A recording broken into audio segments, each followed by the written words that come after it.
إن الحمد لله نحمده ونستعينه ونستغفره ونؤمن به ونتوكل عليه ونعوذ بالله من شرور أنفسنا ومن سيئات أعمالنا من يهده الله فلا مضل له ومن يضلل فلا هادي له أشهد أن لا إله إلا الله وحده لا شريك له وأشهد أن محمدا عبده ورسوله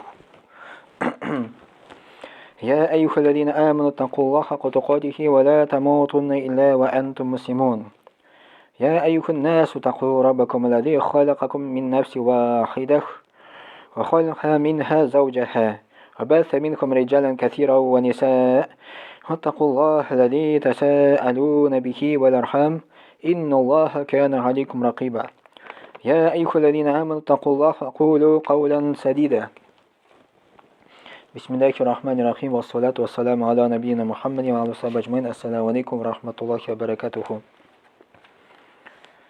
Endi Alloh subhanahu taala bizga musulmon ummatini zo'r bo'lak berdi. Bek zo'r bo'lak berdi. Ananda zo'rak bo'lak yo'q. Onun ismi hidayat deb ataladi, tavfiq deb ataladi. Mana biz uni qo'yan tavba olamiz, masjidga kelib namoz o'qib. Shunda hidayat tavfiq bor. Bu bo'lakni Alloh taolo kimga tilish o'ngargana beri.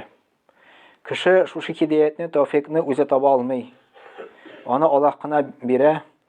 Kishi o'zi namozga bosa olmay, ona Alloh bostira. Kishi o'zidan o'zi uroza tuta olmay, ona Alloh taolo uroza tuttirta. Qo'y bir kishilar hatto masjid qirg'inida yasharga mumkin, ammo masjidga kira olmay. Chunki masjidga kiruv Allohdan turadi. Allah angar tilasa masjidga kira, Allah tilamasa kirmay. Ne uchun Allah tilamay? Chunki kishining o'zining shunday tilagi. Ya'ni kishi o'zi tilamay ekan, Alloh taolada uni turg'ilga bostirga tilamay. Agarda kishi Alloh taolaga yaqinaysa bir odim, Alloh taolo angar 10 odim yaqinaya. Alloh taolo ayta, agarda menga tepilab kelsangiz, men sizga yugurib kelarman deb qarshimizga deydi. Yani kim Allah qarşına bara, Allah'ını toba. Kim Allah'tan yiragaya, Allah onan yiragaya.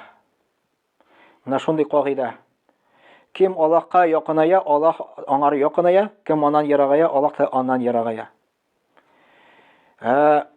Hadisda kelgancha kimda kim Alloh taoladan yiragaya ekan, yiroq bo'lar ekan, kim Allah'tan taşlı, kim Allah'tan dinin taşlı, kim son ondan son ona yardım et aladı. Eğer de Allah Teala ondan yirak iken, Allah Teala ona taşladı iken, kim ona yardım et alır, kim yardım et almıyor. Mesela İsrik'e bütün ağıl bilen tili onu yakşı yakka bastırgaydı. No kilip çıkmıyor. Çünkü Allah'tan taraf bütün aybır. Ağıl özü tilemeyiz, Allah Teala onu turulga bastırmıyor. Yemine bu namaz turunda aytası kele namaz zor. Ol yük tugil, ol zor nimet. Eğer de biz onu yük itip kabul etsek, ol vaxtda ol bizge yük bula. Kur'an-ı Kerim'de Allah Teala şöyle deyte, namaz oku diye ol zor yük diye, illa meğer kim namazını huşuk bilen okuydu. Huşuk ol iştelegi, namazın iştelegi. Bar namazın tışkı yağı. Biz endi onda ruku qilamiz, sajda qilamiz, Al-Fatiha surasini o'qiymiz. Bar ishtaligi. Ya'ni ishtagi yo'qdan sen namoz o'qiganda narsa turida o'ylaysan. O'qigan sura turidami, Alloh turidami, yeysa dunyo turida o'ylaysanmi? Mana onun qo'yda sami tami shunda. Agarda kishi o'zining xushuqlig'in, ya'ni namozni berilib o'quvin istagi darajaga ko'tarsa, ulanlar rahatlik namazda kitirashak, lezzet kitirashak, hamul namazı kütüp durashak, namazdan şığası kilmeyecek. Bizge o yük ne için? Çünkü biz namazın işteligi tüben derecede. Eğer de haytabanı 50% rahatlik kitirirsek de, o vakitte namazdan şığası kilmeyecek, şun halde kotar lezzet tabaşak biz. En zor lezzet icmakta bulah. Allah bilen sileşo onun kuru. Onu alimler aytlar bu dünyada en zor lezzet şunda deyip. Ağıl namazda iken. Namazda Allah bilen sileşo. Biz namazda Allah bilen sileşebiz mi iken asam dili yürek bilen. Eli ko'nglimiz ala qo'yda yerim iken.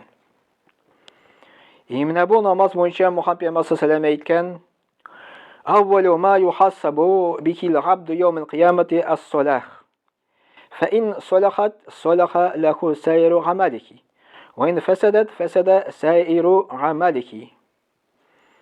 Ахыр заманда, ягъни кыямәт көндә, кешенең иң беренче сорала торган нәрсә намаз дигән. Менә күз алдына китерә кирәк. Кеше кабердә яши хәзер. Кайчан дөнья бетә? Дөнья беткәннән соң Аллаһ Тәгалә безне терелтә. Шунда без бөтенебез чыгабыз, Аллаһ каршына басабыз. Иң беренче сорау булыр: намаз укыдыммы дигән, һәм аны вакытында укыдыммы, 5 вакыт намаз укыдыммы. Әгәр ул төзек җиренә җиткереп укылган булса ди, аның бөтен гамәле дә төзек була. Әгәр дә ул бозык булса, аның бөтен гамәле дә бозык булачак дигән. Әгәр дә кеше намазга игътибар бирә, һәр намазны вакытында укый. Моның артыннан нәрсә килә? Рамазан айда ураза тоту килә. Рамазан айда ураза тотуга ул тоже бик яхшы игътибар бирәчәк. Ул җиренә җиткереп уразан тотачак. Аманнан соң нәрсә килә? Закат түләү кирәк. Закат ул байлар, мискиннәргә садакасын бирә мәҗбүри. Әгәр дә бай кеше ураза тота, намаз укый, ул да закатка игътибар бирәчәк, закатын вакытында түләячәк. Анда нәрсә килә? Хаҗ кылу килә, кемнең мөмкинчелеге бар. Әгәр дә намаз төзек булса, уңан хаҗга да барасы киләчәк. Мәсәлән, кешенең теләге бар. Теләге булырга мөмкин намаз укырга, теләге булмаска мөмкин намаз укырга. Мәсәлән, әйтәсен, әйдә намаз укырга дип. И сәбәбен әйтә: "Минем вакытым юк, минем эшем бар. Менә минем фәлән дип. Ни өчен ул аны әйтә? Аклана, потому что эштә аның теләге юк. Эштәге теләге булса, ул намазга басар и намаз укыр иде. Хаҗга да нәкъ шулай ук. Бу теләкне Аллаһ ача. Менә бу хаҗ кылу да үзеннән үзе җанга ләззәт китерә, рахатлык китерә. Хаҗга барган кеше анамый аны. Нәрсә икән ул? Анда телевизорда күрә, анда йөриләр. Анда эссе дип уйлый ул. Минем күңелем чыдамый, то есть минем йөрәгем чыдамас анда дип уйлый. Барып кайта икән. Әгәр дә ул көчле иманлы икән, ул вакытта аны иманы тагын да артачак. Анда ул хаҗ кылганда ләззәт алачак. Ишеннән дә валлаһи дип әйтәм, ул хаҗ кылганда таваф әйләнәсен, хаҗ кыласын. Сине йөрисен. Күрәсен, анда берсе аяксыз йөри. 7 круг әйләнергә кирәк бит инде. Анда бар Кәгъбәтулла тирәли әйләнү рәттән инде. Бар этажларда әйләнү. Этажларда әйләнү анда бераз рәхәтрәк, анда теге вентиляторлар эшли, анда эссе түгел. Анда круг озынрак килеп чыга. Бер круг 700 метр. 7 кругны әйләнсән 5 километрга якын килеп чыга. Кой берләре бар инвалидлар, кой берләре бар аяксыз йөри. Кой берләре бөтенләй менә телефоннан күрсәтә, бөтенләй аягы юк. Менә кулга тотынып йөри. Әйтә булышабыз. Юк ди, үзем йөрим дип әйтә ди. Сине йөри. Чөнки Аллаһ Тәгалә аны йөрәген ачты аңар. Аллаһ ризалыгы өчен килде бит ул. Шунча Аллаһ Тәгалә ризалыгы өчен сине йөри ул. Менә без намазларыбызны сине укыйбызмы икән? Намазларны яратабызмы икән? Аллаһны яратабызмы икән? Бит Аллаһ Тәгалә безне ярата бит. Аллаһ Тәгалә безне яратмаган булса, безгә шундый матур күзләр бирмәс иде. Безгә йөри торган аяклар бирмәс иде. Безгә җан бирмәс иде. Нимәтләр бөтенсе Аллаһ Тәгаләдән. Аллаһ Тәгалә безгә һаман да нимәтләр биреп тә тора. Без моны аңламыйчы, Аллаһ Тәгаләгә шөкр итмичә, намазга басмыйбыз, ураза тотмыйбыз. Ярхамукалла. Намаз ул кешегә, ураза ул кешегә, хаҗ ул кешенең күңеленә рахатлык китерә торган әйбер. Менә Рамазан ае җиткәч ураза тотабыз. Бер кардаш әйтмешли, мин ди ач тора алмыйм ди, но ураза тота алам ди. Ишеннән дә ураза тотарга ул җиңел, ач торга караганда. Мәсәлән, төрле диеталар бар. Диетага караганда ураза тотуна много җиңелрәк. Чөнки ураза тотасың син Аллаһ ризалыгы өчен, синең күңелгә ул ләззәт бирә, рахатлык бирә. Ашасы килә, эчәсе килә, сусагансың мәсәлән. Менә бу үзе әйбер бик каты ләззәт бирә. Бер сахаба, шундый сүзләр әйткән сахаба инде ул Мухаммад пәйгамбәрне күргән кешеләр, иман китергән кешеләр һәм иманда үлгән кешеләр. Өлкән яшькә хәтле җиткәч, шул сахаба әйтә, үзенең улына насихат биргәндә, әйтә икән: "Эй улым," дигән, "Мин дөньяда озак яшәдем инде. Но дөньяны өч нәрсә өчен генә яраттым," ди. Менә бу дөньяны без яратабыз. Нәрсә өчен? Чөнки бу матур, дөнья малы, йортыбыз матур, машина мәсәлән, матурлыгы бар аның. Но бу сахаба әйткән, бу дөньяны ди, аны өчен түгел ди, ә мин яраттым ди, өч нәрсә өчен ди. Беренчесе, сәҗдә кылганда маңгайны, то есть намаз укыганда маңгайны сәҗдә урынга куюын өчен яраттым ди. Ягъни Аллаһка сәҗдә кылырга яраткан. Сәҗдә кылганда безнең самый яхшы агъза ул баш була. Кайда куябыз без аны? Самый түбәнгә куябыз. Кайда без тәпиләп йөрибез, шунда самый түбәнгә куябыз. Моның мәгънәсе без әйтәбез: "Я Раббым, Алла, син минем Раббым, мин синең кулың, мин сиңа буйсындым" дип, шулай итеп үзеңне куллыкны белдертәсең Аллаһка. Мин синең кулым, "Я Раббым, Алла, мин сиңа табынам" дип әйтәсең. Менә бу самый күркәм агъза баш, монда күзләр бар, колаклар бар, авыз бар, бурын бар.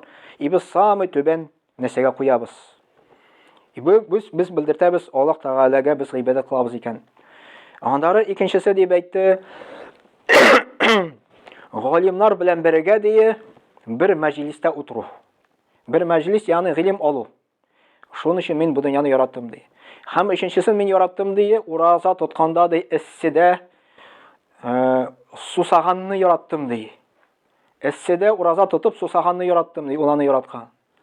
Карык без элекке безнең әби бабайларга 30нчы еллар, 20нчы гасырда мәсәлән ничек ураза тотканнар урас төндә. Уракны да урасы бар. Һәр кеше 40 соты да бирелгән. Хатын кызымы син иратмы син, бары ураза да тота ул. Уракны да ура ул. Но уразаны калдырмый. Менә бүгенге көндә шул хәтле мөмкинчелек безгә бирелгән ураза тотарга. Машинада барасың, эссе икән, раз кондиционер күчәйтәсең. Тегендә комбайнда кондиционер бар. Монда инде синең тракторың бар, или синең триммер бар. Ул заманда андый нәрсә булмаган. Бары уразаларын тотканнар бар, намазларын укыганнар, әлхәмдүлилләh. Безгә хәтле динне җиткезгәннәр. Ул безнең истебездә шушы динне кабул итеп, башка буңга да аны ирештерү. Без кызганыча каршы намазга битараф, уразага битараф, дингә битараф. Үзебез дә түбән дәрәҗәдә тотабыз.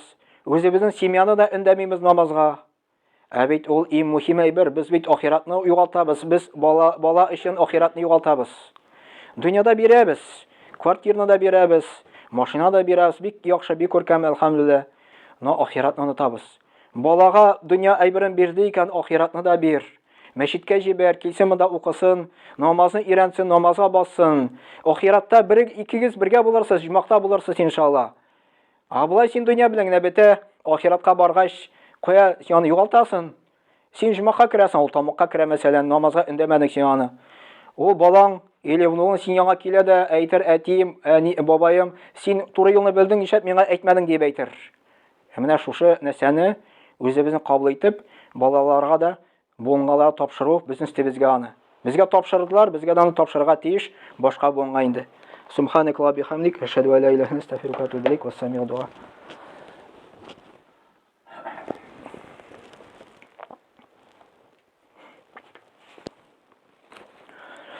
إن الله وملائكته يصلون على نبيه يا أيها الذين آمنوا صلوا عليه وسلموا تسليما اللهم صل على محمد وعلى آل محمد بعدد من صلى وصام اللهم بارك على محمد وعلى آل محمد بعدد من قعد وقام وصل وسلم عليه وعلى جميع الأنبياء والمرسلين وعلى ملائكتك المقربين وعلى أهل طاعتك أجمعين من أهل السماوات والأرضين وارحمنا واغفرنا معهم برحمتك يا أرحم الراحمين اللهم ارحم الخلفاء الراشدين أمر المدين الذين قالوا بالحق وكانوا يعدلون اللهم اغفر للمؤمنين والمؤمنات والمسلمين والمسلمات الأحياء منهم والأموات إنك مجيب الدعوات ورافع الدرجات منزل البركات وقاضي الحاجات برحمتك يا أرحم الراحمين اللهم انصر من نصر الدين واخذل من خذل الدين عباد الله إن الله يأمر بالعدل والإحسان وإيتاء ذي القربى وينهى عن الفحشاء والمنكر والبغي يعظكم لعلكم تذكرون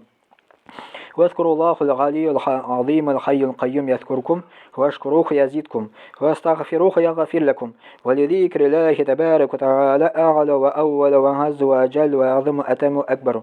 وصلى الله على نبينا محمد وعلى آله وصحبه أجمعين، وأقيم الصلاة.